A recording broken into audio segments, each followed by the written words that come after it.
Media से मुखातिब होने का भी कारण यही है कि हमें लगता है कि हम पब्लिक की प्रॉपर्टी बन चुके हैं। पब्लिक ने चंदा देकर मुझे चुनाव लड़ाया है, तब मेरा जीवन व्यक्तिगत नहीं रहा, तो इसलिए पब्लिक को जानने का अधिकार है। जानना इसलिए अधिकार है क्योंकि डॉक्टर का सख्त हिदायत है कि आगामी 10-15 दिन बिल्कुल वॉइस को रेस्ट करना है, और अगर हम पब्लिक को अपने बारे में नहीं बताएंगे तो शायद वो असमंजस की स्थिति में होगी।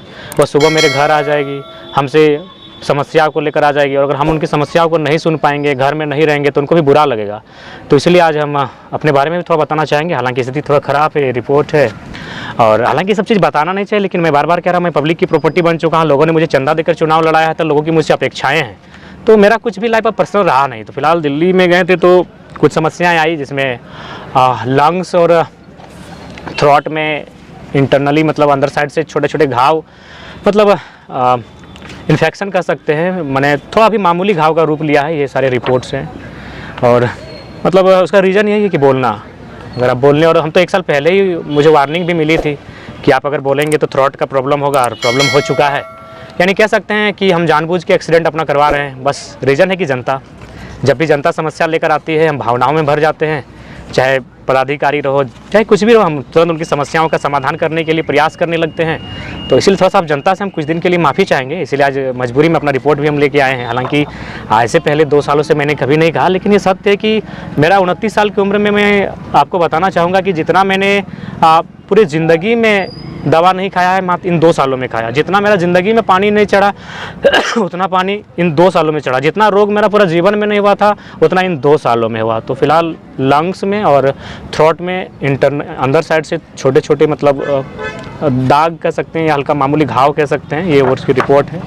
और उसके लिए 15 दिनों का विशेष परहेज़ है, उसी को फॉलो कर रहे हैं, और उसी के लिए दिल्ली गए हुए थे। लेकिन चूँकि विधानसभा का चुनाव भी है और अपना पर्चा भी भरना था, तो प्रोटोकॉल को फॉलो करते हुए आना पड़ा। हालांकि डॉक्टर की हिदायत थी कि अभी 2-4 दिन दिल्ली में रुकें, लेकिन उस प्रोटोकॉल को फॉलो करने के लिए आए हैं। तो जरा मतलब संगठन के कार्य में अभी एक्टिव नहीं रहेंगे क्या? देखिए, अब हमें लगता है यहाँ से विश्राम तो संभव नहीं है, लेकिन कुछ प्रोटोकॉल और कुछ मर्यादाओं का अनुपालन करना होगा। अगर आप डॉक्टर की बातों को नहीं मानते हैं, आप वकील की बातों को नहीं मानते हैं, तो शायद टीचर की बातों को नहीं मानते तो नुकसान तो होगा। और साल भर पहले ही मुझे डॉक्टर ने कहा था, और उन्होंने थ्रोट को ही कहा था कि आप थ्रोट की गंभीर बीमारी से ग्रसित होंगे, और साल भर सामने रिजल्ट है वही है। हमने बातों को अनसुना कर दिया, जनता के आंदोलनों में व्यस्त रहें, धरनों में व्यस्त रहें, सभाओं में व्यस्त रहें, जनता के हक अधिकार की लड़ाई में व्यस्त रहें।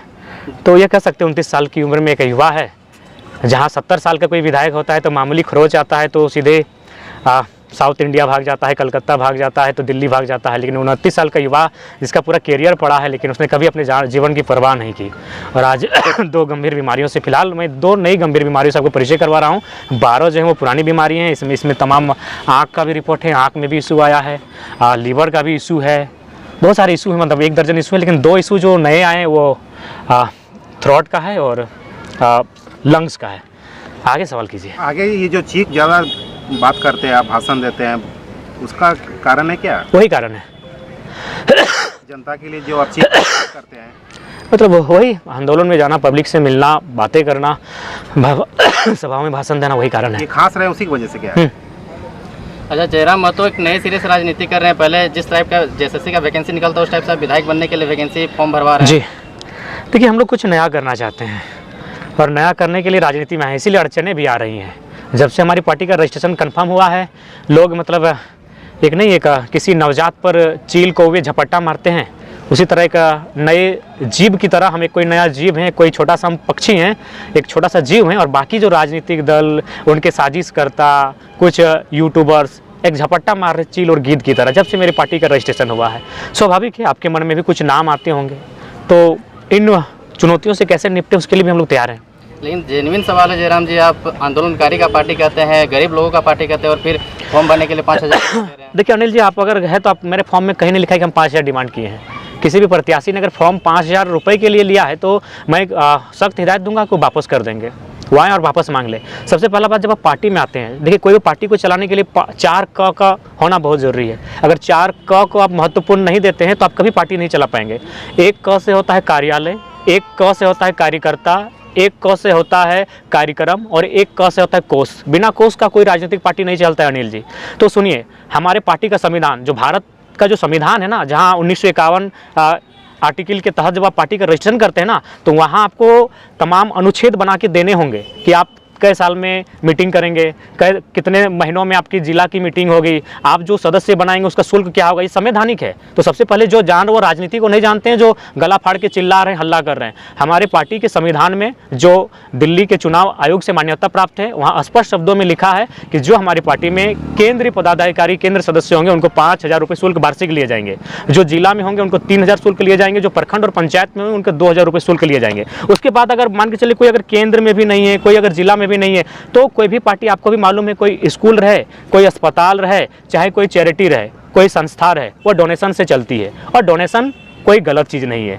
जब स्कूल डोनेशन से चलता है, जब अस्पताल डोनेशन से चलता है, कोई संस्था डोनेशन से चलती है, तो नो डाउट बाकी जो लोग हैं वो अनुदान के रूप में उनसे ले रहे हैं। पार्टी में विधायक बनने के नाम से, फॉर्म के नाम से कोई ऐसा नहीं। हाँ, इसी मौके में चूंकि हम लोग को सब काम एक साथ करना था, समय नहीं है, सदस्यता अभियान भी चलाना था, और जो लोग प्रत्याशी बन रहे हैं वो हमारे केंद्र कमेटी के मेंबर भी हैं। वो जो नए भी फॉर्म भरेंगे उनको भी 5,000 रुपये देने होंगे, चूँकि वो हमारे पार्टी के संविधान में वर्णित है। और आप जब पार्टी चलाते हैं तो पार्टी का जो संविधान आपको जो मान्यता मिला, जिसका हम लोग रजिस्ट्रेशन नंबर मिला है, उस रजिस्ट्रेशन नंबर को जब हम लोग लिए तो उसके लिए हमें एक संविधान वहाँ देना पड़ता है। हर पार्टी का अपना एक संविधान होता है। तो हम लोग जो भी काम कर रहे हैं, अपना जो पार्टी हमारा है JLKM, उस पार्टी के संविधान के अनुरूप कर रहे हैं। आज आप भी नामांकन फॉर्म लिए हैं, कौन सीट से आप लड़ने जा रहे हैं? देखिए, उसकी अभी सार्वजनिक घोषणा हम नहीं कर सकते हैं, वो गोपनीय विषय है। पार्टी की कुछ चीज़ें प्रोटोकॉल में होती हैं, और सभी प्रत्याशियों को ये मैंने अधिकार है कि वो 5 सीटों तक अपना चॉइस कर सकते हैं, 1, 2, 3, 4, 5 करके। हम भी अपनी 4-5 सीटों पर चॉइस करेंगे। केंद्रीय अध्यक्ष भी फॉर्म लिया? क्यों नहीं लेंगे? केंद्रीय अध्यक्ष पार्टी के संविधान से ऊपर नहीं है, तो हमने भी फॉर्म लेने का काम किया है। अच्छा, मैनिफेस्टो कब जारी कर रहे हैं? आपने तो फॉर्म भराना शुरू कर दिया। देखिए, मैनिफेस्टो जब भी चुनाव आता है ठीक उससे आचार संहिता के आसपास जारी होगा। हमने मैनिफेस्टो ड्राफ्टिंग कमेटी का अध्यक्ष और उनके सदस्य बनाकर टीम जारी भी कर दिया है। वे जल्द रिपोर्ट सौंपेंगे, हम लोग प्रेस कॉन्फ्रेंस करके सार्वजनिक कर देंगे। लोकसभा चुनाव के बाद जयराम महतो अपना संगठन को मजबूत पा रहे हैं कि कमजोर पा रहे हैं? बहुत मजबूत पा रहे हैं। लोकसभा चुनाव के बाद बहुत मजबूत पा रहे हैं, और इसमें कोई किंतु परंतु नहीं है। पार्टी का रजिस्ट्रेशन हो गया तो क्या लगता है आपको, विधानसभा के चुनाव से पहले आपका सिंबल आ चुका है? तो ये सिंबल बिल्कुल मिलेगा, हमारा सिंबल मिलेगा। सिंबल मिलने में कोई रोक टोक नहीं होगी। जयराम महतो को ही सिर्फ टारगेट क्यों किया जा रहा है झारखंड में? देखिए, आप नाम लेके ही बोलिए ना, हमको आप कोई परहेज नहीं उनका नाम लेने से। बोलिए कौन टारगेट कर रहे हैं? एक कुछ तथाकथित पत्रकार अपने आप को कहते हैं, देखिए, सबसे जो आपके हर एक एक्टिविटी को वॉच करते हैं बहुत माइन्यूटली, और उसमें हर एक चीज़ में कमेंट करते हैं। देखिए, अब मैं विस्तार पूर्वक बता देना चाहता हूँ। देखिए, ये मानव की ह्यूमन साइकोलॉजी होती है। अगर मान के चलिए ये मेरा गाँव है, अगर इस गांव के लोग मुझसे प्रेम करने लगेंगे ना, तो कुछ लोगों को मुझसे नहीं लेकिन उस प्रेम करने के भाव से नफरत होने लगेगा कि इसको इतना प्रेम क्यों मिला। अभी मान के चले एक बात बताइए, धोनी ने किसी का कुछ बिगाड़ा है? विराट कोहली ने किसी का कुछ बिगाड़ा है? सचिन तेंदुलकर ने किसी का कुछ बिगाड़ा है? लेकिन उनके हेटर्स है कि नहीं?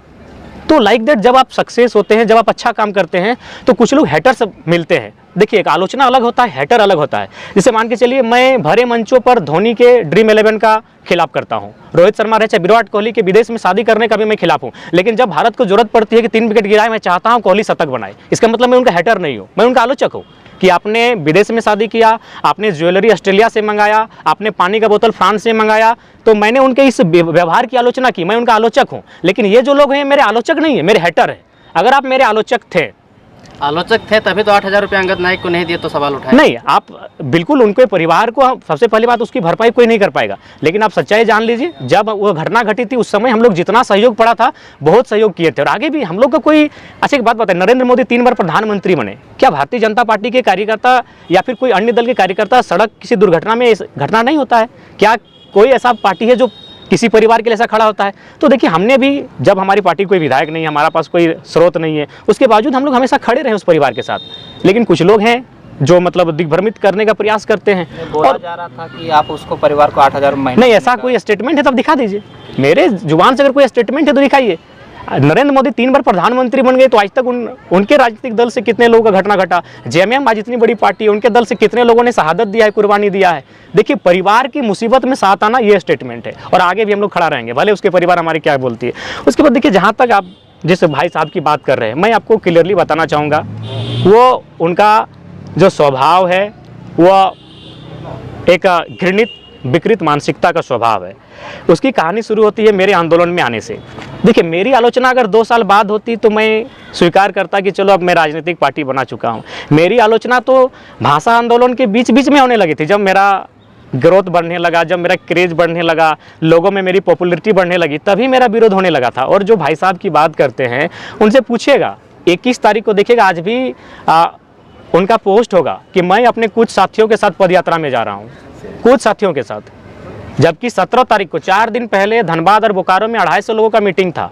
हम लोग का ये रणनीति था कि तेलमोचो ब्रिज का एक साइड हम लोग जाम कर देंगे 72 घंटा के लिए, अगर भाषा वापस नहीं होता है तो।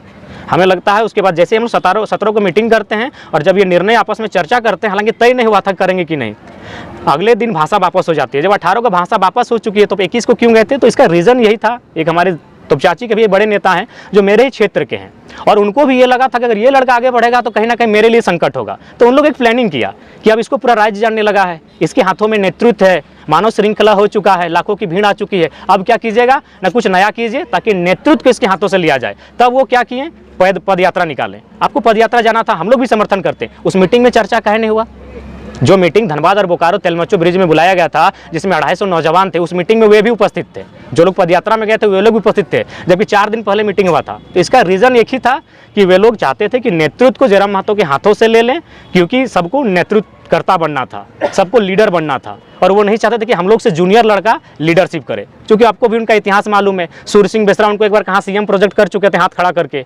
ये हमारे जो नेताजी हैं आज हमको लगता है 7-8 साल पहले से अपने आप को टुंडी का यूथ आइकॉन लिखते हैं फेसबुक में। तो ये लोग ऑलरेडी अपने आप को नेता, स्वघोषित नेता मान चुके थे और जनता हमें मान रही थी। तो लिहाजा उनको उस बात से तकलीफ है। मैंने पहले कहा, आलोचक अलग होते हैं, हेटर्स अलग होते हैं। आज धोनी का रन बनाना यानी अगला का हेट करना, सचिन का शतक बनाना यानी अगला का हेट करना। तो जब मैं राजनीति में आया तो जाहिर सी बात है, हाँ, अगर ये अपने आप को इतने ही बड़े आलोचक कहते हैं तो जब मैंने 3.5 लाख वोट लाया तो एक दिन मेरी प्रशंसा कर देते, जिसकी प्रशंसा पूरे देश ने किया, जिसकी प्रशंसा पूरे राज्य की मीडिया ने किया, और हम प्रशंसा के हकदार हैं भाई। 1952 से भारत देश में चुनाव होता है, 27.5% वोट आज तक कोई इंडिपेंडेंट कैंडिडेट फर्स्ट अटेम्प्ट में नहीं लाया है। आप इतिहास पता कर लीजिए। और अगर झारखंड की बात कीजिएगा तो झारखंड में हिस्ट्री को ब्रेक किया है। आज 3.5 लाख वोट लाने वाले शख्स को आप एक बार चर्चा नहीं कर पाए। आलोचक किसे कहा जाता है? जो आपको नकारात्मक भी कहेगा और आप अच्छा करेंगे तो उसकी प्रशंसा भी करेगा। आप तो कभी लाइव नहीं आए, चलिए ठीक है, उसके बाद आप लोग लाइव आते, अच्छा बात है, लाइव आइए। लेकिन आप तो ले दे के जयराम महतो पे लाइव आते हैं। उनसे जो जुड़े हैं मोतीलाल महतो, फरजान खान, तो राजकुमार मंडल, तो पूजा महतो, तो बेबी महतो, ये आपकी घृणित मानसिकता है। ये राजनीति नहीं, और ये सवाल ये सवाल नहीं है, ये सवाल नहीं है। अगर आप सही में अपने आप को मानते हैं कि हम निष्पक्ष हैं तो आप उस दिन भी लाइव आते हैं जब कल्पना सोरेन को टिकट दिया गया। आप उस दिन भी लाइव आते हैं जब सुबोध कांत साही की बेटी को टिकट दिया गया। आप उस दिन भी लाइव आते हैं जब अनूप सिंह की पत्नी को टिकट दिया गया। आप उस दिन भी लाइव आते हैं जब नेहा शिल्पी तिर्की को टिकट दिया गया। तब तो मानते हैं। क्या लगता है ये लोग कहीं से प्रेरित है? नहीं, फंडिंग है। आप कहिएगा तो, चूंकि जो लोग उनको मिलाने का काम किए उन लोग बोलने के लिए तैयार है, लेकिन वो थोड़ा सा हमने कहा कि नहीं, रिश्ता खराब मत कीजिए। तो आप ही बताइए ना भाई, आप आते ठीक है, एक दिन आप बीजेपी को लेकर लाइव आते, आप एक दिन जेएमएम को लेकर लाइव आते, एक दिन आरजेडी को लेकर लाइव आते, एक दिन जेडीयू को लेकर लाइव आते, एक दिन कांग्रेस को लेकर आते, उसके बाद एक दिन जयराम महतो और जेलगम को लेकर आते, लोग आपको मानते हैं। अब तो हाथ धो के पीछे पड़े। इसका मतलब यही है कि घृणित और विकृत मानसिकता और नफरत का जो भाव। आपके फोन और टी शर्ट पे भी नजर रखा जा रहा है। लोग यहाँ लोग रेंज रोवर में घूम रहे हैं, लोग राज्य को लूट के चले गए, करोड़ों की संपत्ति लूट के चले गए, धनबाद से कोयला लूट के चले गए, कोई सवाल नहीं हुआ। तो आप चाहिए टी शर्ट को हिसाब लीजिए, 800, 700, 900 यही टी शर्ट होता है। हम लोग बोले तो, हम जब दिल्ली गए थे हम लोग एक थोक में 6-7 टी शर्ट वहाँ से लेके आए थे, क्योंकि एक के बदले एक इस टाइप का ऑफर था, करोल बाग से लेके आए, जाइए पता कर लीजिए। तो इसे कहीं ना कहीं एक घृणित व्यवहार कहेंगे, और वही जो नेतृत्व नहीं चाहते थे कि उनसे जूनियर लड़का नेतृत्व करे। बोलिए एकदम लॉजिकली, आप किसी से पूछ लीजिए, मानव श्रृंखला से लेकर अब तक आखिर वे लोग पद यात्रा में क्यों गए थे? अगर 17 तारीख को अभी पोस्ट अभी भी है कि मैं अपने कुछ साथियों के साथ पदयात्रा में जा रहा हूं, और जाते जाते क्या हुआ, जेबीएसएस का लेटर जारी होने लगा सीएम के नाम से, तो कभी अनशन के लिए। क्या है भाई, जब आप कुछ साथियों के साथ अपना पर्सनल जा रहे हैं तो फिर जेबीएसएस बीच में क्यों आ गए? उस समय जेबीएसएस हमारा संगठन था। जयराम को इससे ज्यादा नफरत झेलना पड़ेगा चुनाव के समय में? नहीं, हम लोग तैयार हैं, और हम अपने नफरत करने वालों से भी कहेंगे धीरज रखिए। हम सुरेश महतो के वंश में से आते हैं। सुरेश महतो की यही हत्या हुई थी, हत्या होते होते उन्होंने कहा अरे अभी जिंदा हैं, मार के तो जाओ, बच गए तो ठीक नहीं होगा। जब उनको मारा गया तो पूरा भौरा में जश्न मनाया था उनके दुश्मनों ने। तो जो लोग नफरत करते हैं, धीरज रखिए, हमारी भी आयु जब निकट आएगी हम आपको भी जश्न का मौका देंगे। अभी कुछ साल जीने दीजिए। आप जो नफरत करने वाले हैं उनकी नफरत को भी स्वीकार करते हैं। अब आप बात करते हैं यूट्यूबर्स की। आए थे हमारे पास, उनका सीधा आरोप था कि ढुलू साहब 1 करोड़ लिए हैं, हमको 10 लाख चाहिए। हमने कहा भाई ये मिथ्या है। यूट्यूबर्स छोड़िए, हमारे का अभिनेता का नाम है उनका भाई साहब देवानंद भाई साहब हैं, एक सिने स्टार अशोक कुमार भाई साहब, इस तरह करके कुछ नाम है उन लोग का, आए थे।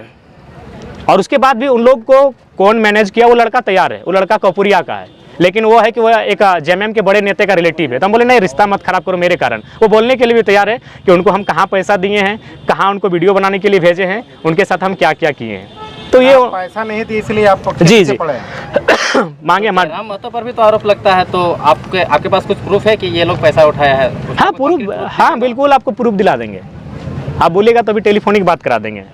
लेकिन मैंने कहा छोड़िए, कहा ले दुश्मनी मोल लीजिएगा, क्योंकि जेएमएम के नेता के रिलेटिव हैं जिन्होंने उनको लाइन अप किया, उससे भी उनसे हमारी कोई शिकायत नहीं है। हम तमाम यूट्यूबर्स को यही कहना चाहेंगे कि यदि हम मुझे एक कहावत याद आई कि हाथी जीते जी लाख का और मर जाए तो 1.25 लाख का। चलिए, हमारी बदनामी में भी उनका परिवार चल रहा है तो बेहिचक वो करें, लेकिन मैं आग्रह करना चाहूँगा कि कम से कम जैसे कि एक हमारे अशोक कुमार करके कोई भाई साहब हैं, बैचलर हैं, स्ट्रगल कर रहे हैं, तो हम चाहेंगे कम से कम वो 10 लाख रुपए ले पार्टियों से मेरे खिलाफ कहने का, और कम से कम अपने का बढ़िया बिजनेस सेटअप करें। इस बीमारी की अवस्था में मुझे उनकी चिंता है, क्योंकि अगर हमें लग रहा है उन्हें 60,000 रुपये करके दिया गया है, जो न्यूज़ मेरे तक आई है, तो कोशिश कीजिए इन 60,000 रुपये में कुछ होगा नहीं, तो कम से कम आप 10 से 15 लाख डिमांड करें।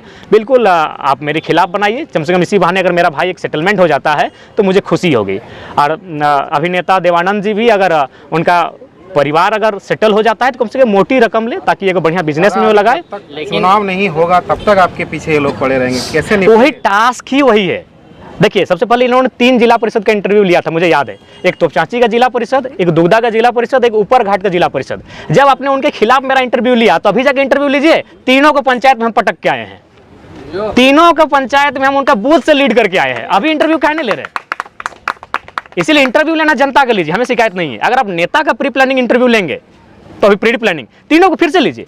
ये जो तोपचांची वाले जिला परिषद होटल में बहसबाजी कर रहे थे, लाइव आ रहे थे, उनका बूथ हम लीड करके आए, उनका पंचायत हम लीड करके आए। अब जिला परिषद आप अपना पंचायत नहीं बचा पाए, तो इनको स्पेशल टास्क दिया जाता है अभी चुनाव में। अभी काहे नहीं इंटरव्यू हो रहा है? अभी क्यों नहीं इंटरव्यू हो रहा है? ठीक है, जो भी यूट्यूबर्स हैं उनकी हम शुभकामना चाहते हैं, मेरे भाई समान है, वो आगे बढ़े, मुझे नीलाम करके भी आगे बढ़ते हैं, उनका घर चलता है तो मुझे स्वीकार है। लेकिन अभी इंटरव्यू क्यों नहीं हो रहा है? अभी लाइव क्यों नहीं आवाया जा रहा है? विधानसभा नजदीक आएगा, ये हथकंडे अपनाए जाएंगे। तो ये, और मुझे आज नहीं, मुझे मेरे एक मित्र है अनवर राही, जो हमारे केंद्र संगठन में है, उन्होंने लोकसभा से 6 महीना पहले बोला था कि जिस प्रकार केंद्र की टीम ने जितने 10 मिलियन फॉलोवर है, 10 मिलियन उनको हाईजैक किया है, राज्य में जिनका 10 के फॉलोवर है उनको आपके खिलाफ यूज किया जाएगा। और वो हुआ वो हुआ, उसके लिए कोई दिक्कत नहीं। जयराम के खिलाफ जो बोलते हैं वो कभी कभी दूर चले जाते हैं, फिर जयराम के पास आते हैं तो जयराम अपना दिल में जगह दे देते हैं, फिर उनको बैठ देना। देखिए, हम लोग एक बहुत बड़ा निष्कपट इंसान है, कोई कपट नहीं। अगर होता तो बीमारी इतना नहीं झेलते। डॉक्टर हमको, आप मेरा भाषण देखिएगा, बागमारा में उस समय मेरा काला कुर्ता होगा, और वहाँ पहली बार हम पानी पीते हुए बोले थे कि 15 मिनट में हमको पानी पीना है, नहीं तो थ्रोट का बीमारी होगा। आज देखिए 1 साल बाद हम खड़ा है, वो नवंबर था, ये सितंबर था, कुछ महीना 1 साल का, हम बीमारी लेके खड़ा है आपके बीच, अंदर से घाव हो चुका है, हम खड़ा हैं आपके बीच। तो जयराम महतो बहुत कोमल स्वभाव का है, वो जनता के आगे बहुत दिल उसका साफ है, तो इसीलिए कोई आता है गाली दे के भी तो हम माफ़ करें, उतना छोड़िए। आप देवानंद भाई साहब को पूछिएगा कि उनको जो लाइनअप पहली बार किया था मेरे खिलाफ, वो हमारे केंद्र प्रवक्ता थे जी। हम वो शख्स हैं जो धोखा खा के मुस्कुराए, उनका नाम ही आज बोल देते हैं, वो दुगदा के मिस्टर कड़वार, पूरा नाम नहीं बताते हैं, उनका नाम है मिस्टर कड़वार। बताइए, वो हमारे केंद्र प्रवक्ता हैं। एक केंद्र प्रवक्ता का क्या जिम्मेवारी है जी, कि अगर आपकी टीम पर कोई संकट आ रहा है तो आपको डिफेंड करना चाहिए। अगर आपके संगठन के नेता की आलोचना हो रही है, अगर कोई साजिश हो रही है, तो आपको मीडिया में आके डिफेंड करना चाहिए। लेकिन हमारे केंद्र प्रवक्ता क्या कर रहे थे मालूम है? वो बता रहे थे कि जाओ अरविंद टाइगर के खिलाफ बोलने के लिए तैयार है। अरविंदा को भली बातें जानते हैं, बहुत धक्कड़ इंटरव्यू हमारे खिलाफ दिए थे, तो ये हमारे साथ साजिश हुआ। फिर भी आए, कुछ दिन पहले कड़वार दादा आए, मिले, बैठे, बात किए गए। जो हमारी बर्बादी का मैंने रूपरेखा तैयार करते हैं, हम उनके लिए भी भला चाहते हैं। अगर ऐसा नहीं तो हम मिलते नहीं उनसे, पूछेगा। हम चुनाव के बाद, मेरे हारने के बाद भी आए थे, चूँकि मेरा दिल स्पष्ट है, हम अपने लिए नहीं आए। अगर अपने लिए आते तो कम से कम अपनी जान बचा के चलते। आज करोड़ों का ऑफर है हमें, अरे कम से कम राजनेता बनते चाहे नहीं बनते, कहीं एगो बढ़िया घर द्वार, एगो ब्याह शादी करके सेटल हो जाते, इतना जान जोखिम में नहीं डालते। अभी आपके प्रवक्ता पर भी आरोप लग रहा है। देखिए, हमारे प्रवक्ता हमेशा पार्टी को डिफेंड किए हैं, तो इस बार वो खुद को डिफेंड करेंगे। आप ये सवाल उनसे ही ले लीजिएगा, क्योंकि अभी तक उन्होंने पार्टी को डिफेंड किया है। अगर उनमें कुछ दोष है, क्योंकि हम परिचित नहीं थे इस दोष से, तो वो खुद अपने आप को डिफेंड करेंगे। जयराम महतो गरीबों का नेता आजकल अमीरी दिखने में आ रहा है। बताइए कौन सा अमीरी रख रहे हैं, दिल्ली में जाके इलाज कर रहे हैं, यहाँ के गाँव घर के लोग गाँव घर में नहीं देखिए, रिम्स में इलाज कराते हैं। नहीं देखिए, आप भी जानते हैं कि रिम्स की व्यवस्था क्या है, ये किसी से छुपा नहीं है।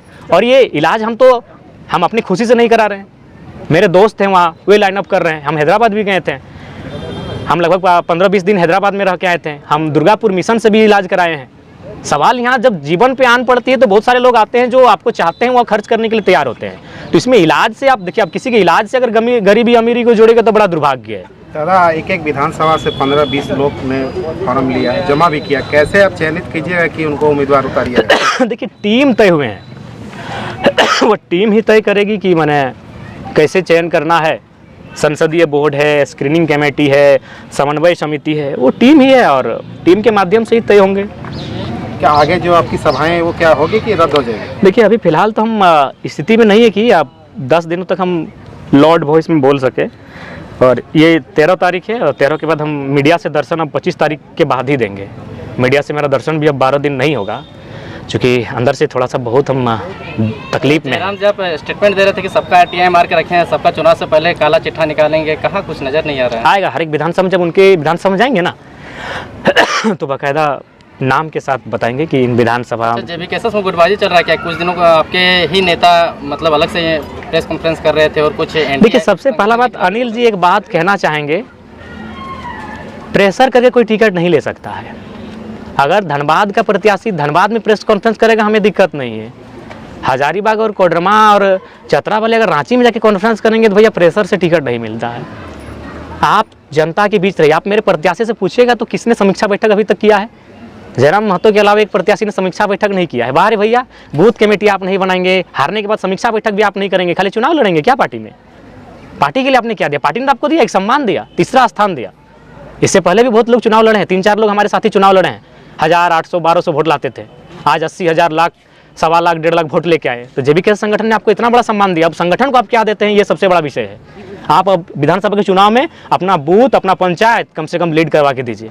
आप लोकसभा में जिसको टिकट दिए थे वो विधानसभा में नजर आएंगे कि नहीं? देखिए, अगर वो फॉर्म डाले हैं और अगर वहाँ कोई प्रत्याशी कंपटीशन में नहीं दिखा और लगा कि नहीं इनका चेहरा जाने से ही ठीक रहेगा तो जाएंगे, और नहीं तो ऐसा नहीं कि जो 7% 8 के 8 लड़े थे 8 विधानसभा में दिखेंगे, 2-4 लोग चुनाव लड़ाएंगे भी। तो आप लड़े, अब लड़ाइए। बांग्लादेश का जो मुद्दा है बहुत ही गर्म है, आप क्या कहना चाहेंगे? वो देखिए, भी उस पर एक हमें क्रांति के बाद ही वो देखिए, सबसे पहला बात, जो छात्रों की क्रांति थी वो अलग विषय, लेकिन उसके बाद वहाँ के अल्पसंख्यकों को जो टारगेट किया जा रहा है ये दुर्भाग्यपूर्ण है। और मानवता के नाते मैं उनके साथ खड़ा हूँ और मैं यूएनओ से बाकायदा, यूएनओ को चाहिए इस मामले में हस्तक्षेप करे और जो वहाँ बांग्लादेश में रहने वाले जो अल्पसंख्यक लोग हैं उनको सुरक्षा कैसे मिले, उनका अस्तित्व कैसे बचे, उनकी हिफाजत कैसे हो, इस पर भारत सरकार के साथ साथ जो संयुक्त राष्ट्र संघ है उनको हस्तक्षेप करते हुए इस मामले में उनकी सुरक्षा की पुख्ता गारंटी करना चाहिए। शेख हसीना को भगाया जाना अपने ही देश से कैसा लगता है? देखिए, अगर मान के चलिए, अगर जनता के अनुरूप कार्य नहीं करेंगे तो श्रीलंका के राष्ट्रपति भी भाग गए।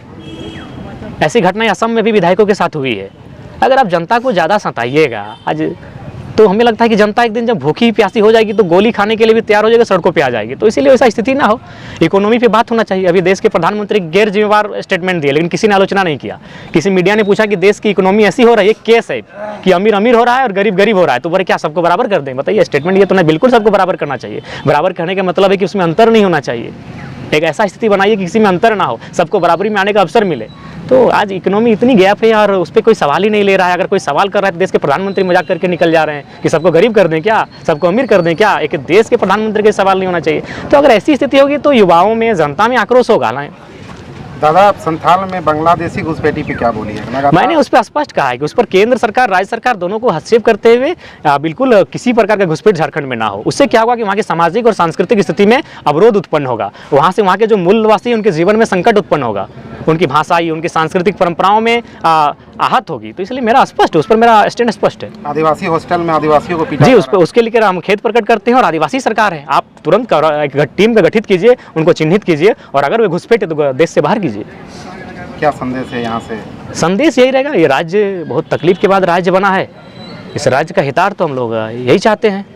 अच्छा, पिछले बार आप लोग बूथ स्तर में कमजोर दिखे थे, वहाँ से आप बोले कि आदमी नहीं बैठ पा रहा है, बूथ स्तर पे काम करना शुरू किए हैं? हाँ, इस बार बूथ स्तर पे हम लोग काम कर रहे हैं और इस बार हम लोग जनता के साथ साथ कार्यकर्ता पे काम करेंगे। मैंने पहले कहा कार्यकर्ता, कार्यक्रम, कार्यालय और कोष, तभी चुनाव लड़े जा सकते हैं और तभी राजनीतिक पार्टी तैयार होती है। आज प्रत्याशी का फॉर्म भरने का अंतिम डेट है, तो क्या लगता है प्रत्याशी का प्रथम लिस्ट कब तक जारी कीजिएगा? देखिए, हम लोग लगता है कि 1-2 दिन बढ़ाएंगे लिस्ट को, कहीं 15 अगस्त भी है, कुछ लोग व्यस्त रहे, खेती बाड़ी का दिन है तो 2 दिन अवसर देंगे और 15 अगस्त को पहली लिस्ट जारी हो जाएगी। वैसे लोग जो फॉर्म नहीं भर पाए वो नहीं, बिल्कुल नहीं, बाद में नहीं। अगर वो संगठन के एक्टिव लोग हैं और खासकर धनबाद बोको, जैसे मान के चलिए अगर राजमहल छूटा है तो वहाँ अगर कोई नहीं तो हमको तो किसी को लड़ाना होगा, लेकिन जहाँ से फॉर्म आ चुका है और कोई नहीं भरा है तो वहाँ उनके साथ कैसे जाएंगे जी? जो लोग फॉर्म भरे उनके साथ जाएंगे। मान के चलिए टुंडी विधानसभा है, अब मान के चलिए टुंडी विधानसभा से गौतम अगर प्रत्याशी अपने आप को मानता है और ये फॉर्म नहीं भरा है, ये अगर इस मैंने एटीट्यूड में कि हम तो टुंडी के ही हैं, टाइगर के खसम खास है, पार्टी के लिए इतना कुछ किए हैं, और फॉर्म अगर बाकी 7 लोगों ने भरा है तो हम पहले उन 7 लोगों को प्राथमिकता देंगे। गौतम अगर फॉर्म नहीं भरा है तो इनको बाद में इनके पास आएंगे कि भाई टुंडी से कोई नहीं, आप लड़ेंगे क्या? लेकिन अगर 7 में कोई तैयार होता है तो हम वहाँ जाएंगे। जो फॉर्म नहीं भरा है उस पर कोई विचार नहीं होगा। क्या रिपोर्ट है, कितने विधानसभा से एप्लीकेशन आया है अभी तक? हम तो देखिए वो तो चुनाव समिति बनी है, आप उस पर भी कभी सवाल जवाब कीजिए, वो उत्तर देने के लिए तैयार है।